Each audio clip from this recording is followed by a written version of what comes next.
We want to take you back out to that breaking news right now in Barcelona, Spain. Multiple people are dead after a white van, take a look at this video and you'll see it, reportedly jumped the sidewalk and crashed into a crowd of people in the city's historic Las Ramblas district. This is a live picture you see right here of that district.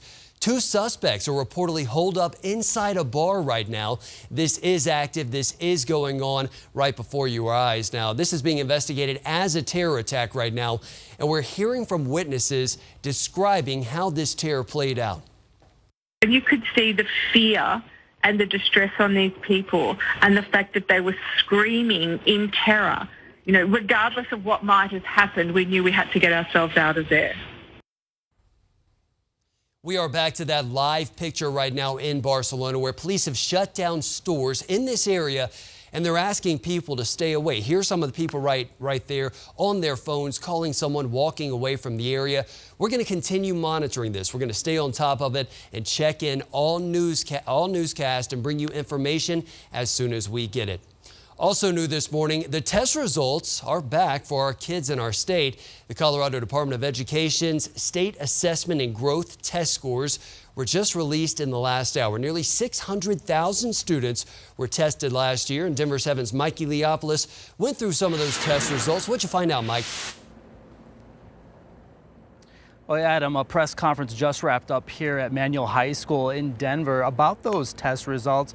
Here's what I can tell you right now. The State Department of Education saw across the board improvements in math scores for all grades. However, grade 6 saw a decrease. Also showing improvements across the board, English language arts assessments. These are tests for 3rd and 9th graders. They took them last spring. The tests are called Colorado Measures of Academic Success, also known as CMAS. Now, here in Denver, school officials are celebrating improvements from last year's test results. At that press conference, they mentioned English language was mainly strong, exceeding the state average and other large districts across the state. Now, we will have those test results posted for you to view up on our website at thedenverchannel.com. We'll also have more on these test results later in our evening newscast. For now, reporting live in Denver, Mike Eliopoulos, Denver 7. All right, all eyes are on the sky right now. Here's a live look outside, and we're thinking weekend now. It's Friday Eve. Are we in store for more sunshine like this, or is rain on the way? Let's check in with our friend Lisa Hidalgo. She's here now. How's it looking? How about a little of both? Is that a good answer? You know, keep us on our toes. Not much rain. Very isolated today. Yesterday we had a few storms, mainly south of town. Today we'll get a little popping up, but hot for the weekend. Things are starting to heat up. It's a good change. Take a look. Right now we're at 81 already here in Denver. Winds out of the southwest at about 5 to 10 miles per hour. So it's a good calm wind. Relative humidity a lot lower and a much drier atmosphere for the weekend. Boulder 77 right now. Evergreen 68. And in Castle Rock it's currently 75. Aurora, you're at about 78 right now. So it's a pretty warm start to the afternoon considering we topped out in the upper 70s yesterday. Very fall-like on Wednesday. Today, we bring summer back in. Here's your hourly planner. Between 2 and 4, some mid to upper 80s. We'll get a few building clouds, and there is a slight chance that we'll pick up an isolated storm. Likely no severe weather for us here in Denver, but there is a chance that we could see a few stronger storms on the far eastern plains. We'll take a look at that threat, plus what to expect this weekend. A lot of people are going to be on the roads, getting out of Colorado, up north into Wyoming. Jason, we'll talk about your forecast for the eclipse on Monday coming up. There's already a lot of people going north right now, and it's not because of the eclipse. I don't think it's because of the eclipse right now, but we have some road construction on I-25 up near 136, and we had a crash right near the Thornton Parkway. Now, from the camera up there, I hope this is not what eclipse traffic will look like going north up towards Wyoming or going on I-76 on up to Nebraska, but you can expect some heavier than normal traffic, obviously, after the eclipse, as all those folks are going to be driving home. And one big suggestion I can give you is fill up often. Always make sure, even if you have like a 3/4 tank, just try to fill up as much as you can. Take a look at the drive down along I-25 and I-270. Not too bad. The only other problem is farther south on the northbound side of I-25 there in Lone Tree with a crash that was just cleared at Lincoln Avenue. We have some new developments this morning in a shooting overnight at this apartment complex. One person is now dead. The victim was rushed to the hospital after getting shot at the Lowry Boulevard Apartments on Alton Way and Lowry right here in Denver. Police have not said if anyone is in custody at this time or what led up to that shooting. We're learning the name of the man charged in that random attack Tuesday night on Denver's 16th Street Mall. Take a look right here. Denver police say Donald Lucero not only attacked one woman that night, but also 2 other people. Luckily, none of those injuries are serious. Witnesses helped police track that man down and put him in handcuffs. He's in jail on a $500 bond. Lucero has a pretty lengthy criminal history, too. You can read more about that at thedenverchannel.com. This Douglas County High School teacher and softball coach is due in court today. He's 41 years old. His name is Brian Stebbins. The Douglas County Sheriff's Office arrested him back in June on felony charges of sexual exploitation of a minor and sexting with a student. We have an update for you this morning on breaking news we first told you about yesterday morning out at DIA, where UPS van, which you see right here, and a fuel truck crashed near the cargo area.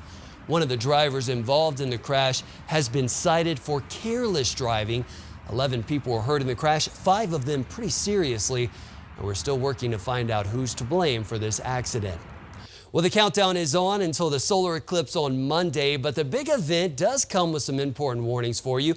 If you're planning on taking pictures with your smartphone like that, you might want to rethink that idea. You may be looking at permanent damage to your phone. If you have your camera phone pointed at the sun for long periods of time, it could damage the electronics inside of it. Astronomer Dean Regis says you need to take the same steps to protect your phone that you take for your eyes. You can grab a darkening filter like the one you saw right there, or just use your eclipse glasses and place those over your phone's camera lens.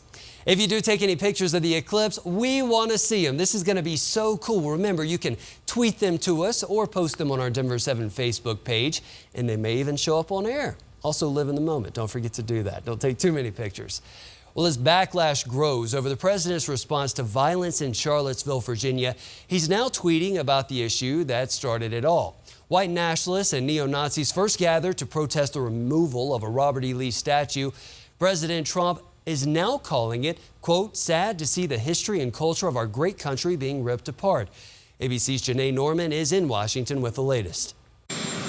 President Trump back on Twitter amid the controversy over his Charlottesville comments, tweeting, sad to see the history and culture of our great country being ripped apart with the removal of our beautiful statues and monuments. You can't change history, but you can learn from it. Robert E. Lee, Stonewall Jackson, who's next? Washington, Jefferson, so foolish.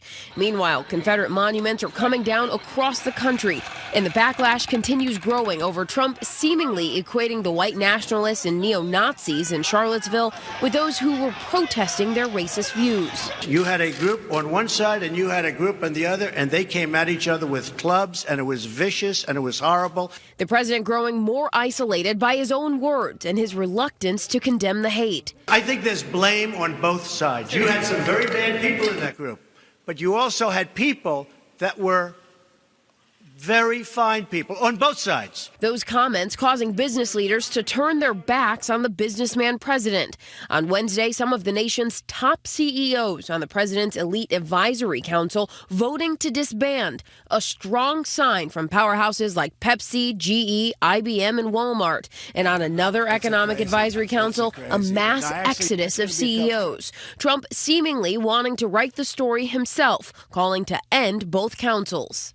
In an interview with the American Prospect, President Trump's chief strategist Steve Bannon called the alt-right a fringe element and a collection of clowns, and he added the debate over racism gives Trump a political edge. Janae Norman, ABC News, Washington.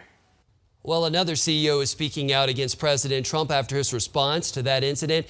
Apple CEO Tim Cook told employees in an email that he disagrees with the president, blaming the violence on both sides. Cook also said he would donate $1 million each to the Southern Poverty Law Center and the Anti-Defamation League. Both of those groups monitor hate speech here in the U.S. Another Confederate monument has gone down, this time a plaque from the Daughters of the Confederacy. It was removed from Horton Plaza in San Diego. That plaque was in that plaza since the 1950s. It commemorated Confederate President Jefferson Davis. A Change.org petition was started to remove that plaque. Since then, San Diego Mayor Kevin Faulconer had removed it. Now, some residents had some pretty mixed feelings about that decision. Whether it was good or bad or, what have you, you shouldn't take away history. I walked up to those gentlemen and I thanked them for doing this for our city. The violence in Charlottesville sparked calls to remove Confederate monuments all across the country. Well, 5 U.S. soldiers are still missing after an Army chopper crashed off the Hawaiian island of Oahu. A military official said they lost contact with the UH-60 Blackhawk late Tuesday during a routine training mission. Since then, helicopters and boats have been searching that surrounding area. As we do this work, the soldiers and their families are in the forefront of our minds. That's what we're doing this for. Investigators did find a fuselage and 1 helmet in a debris field right here, but other than that, there's been no trace of any bodies.